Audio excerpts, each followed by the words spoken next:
Let's add a logo to your Brevo email template, full walkthrough, every setting, no fluff. I'm going to show you the proper way using the logo block and, just as important, how to save that logo so it appears in every future template automatically.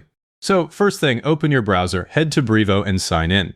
Once you're on the dashboard, click Marketing in the left sidebar, then Templates. That opens your full template list. If you already have a template you want to edit, find it right here and click the Edit Design button.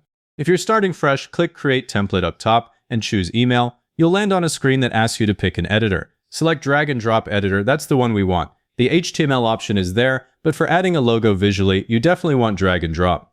Now you're inside the visual editor. Over in the left panel, you'll see a series of tabs. Click Content. This is where all the blocks live: text, images, dividers, the works.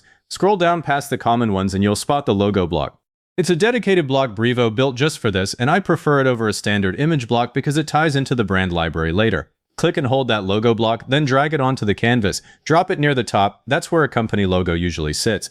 Now click on the logo you just placed. The settings panel on the left immediately shifts to show logo options. At this point, if your brand logo is already saved in the Brevo brand library, it'll show up automatically. If not, you'll see a placeholder. To add yours, click the placeholder or the change image option. The content library pops up. Hit upload, then navigate to your logo file on your computer. I recommend using a PNG. It handles transparency so it'll sit cleanly on any background color, and it's crisp. Keep the file size manageable, under 5 megabytes, but honestly, I resize my logo to the exact display dimensions before uploading so the email loads fast and doesn't choke. Select the file and confirm. It replaces the placeholder right away. The logo might look massive. Look at the left panel, you'll see a size control. I typically set the width to about 220 or 250 pixels. That keeps it visible without shoving the rest of the email content down too far. You can also adjust the height if needed, but width alone is usually enough. Just below that is alignment. Center is the standard for a branded header, and it reads clean on mobile. Left works too, but center is what I land on 9 times out of 10. Now, the part I never skip, adding a link. Right under alignment, there's a link field. Paste your website URL here, full address, including the HTTPS. That way, when someone taps the logo, they go straight to your homepage or landing page. Test it later, but get it in now. After the link, check the spacing settings. You can add padding above and below. I usually put about 20 pixels of bottom padding so the logo isn't glued to the next content block. It's a small detail, but it makes the email look finished. Here's where a lot of people stop and then later regret it. If you're going to use this logo across multiple templates, you want to save it into the brand library so you never have to upload it again. At the very top of the editor, click Style, then choose Edit in Brand Library. That opens a separate panel. Click on the logo area and upload the same high-quality PNG. While you're there, you can also set your brand colors and fonts. Hit Save Brand. Now every new drag and drop template will automatically pull that logo. It's a massive time saver and it keeps your emails consistent without any extra effort. Head back to your template. Give the whole layout a quick check, the size, alignment, spacing, and make sure the link doesn't override the image styling. Now click the Preview button. Brevo shows you a desktop and mobile simulation. Flip to the mobile view immediately.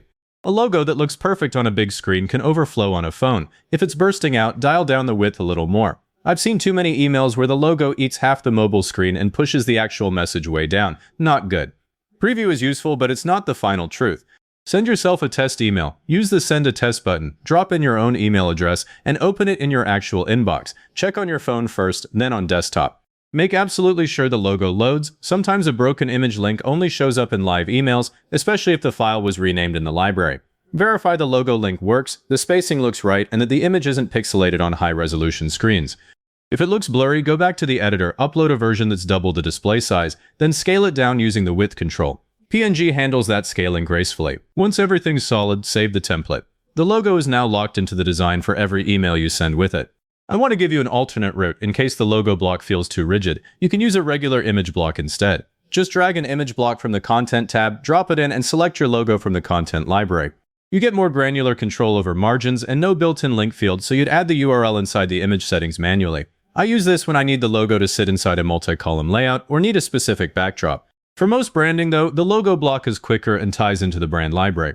2 more things that will save you a headache. If you ever need to swap out the logo across all templates, don't edit each one. Go back to Style, open the brand library, and replace the logo there. Every template that pulls from that brand will update automatically, and if your logo doesn't show up in the test email at all, check the image URL or re-upload it.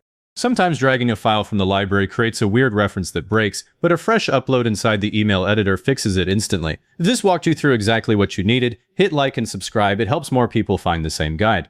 And leave a comment saying this was helpful. Comments are what push this to others looking for the same thing. Appreciate it.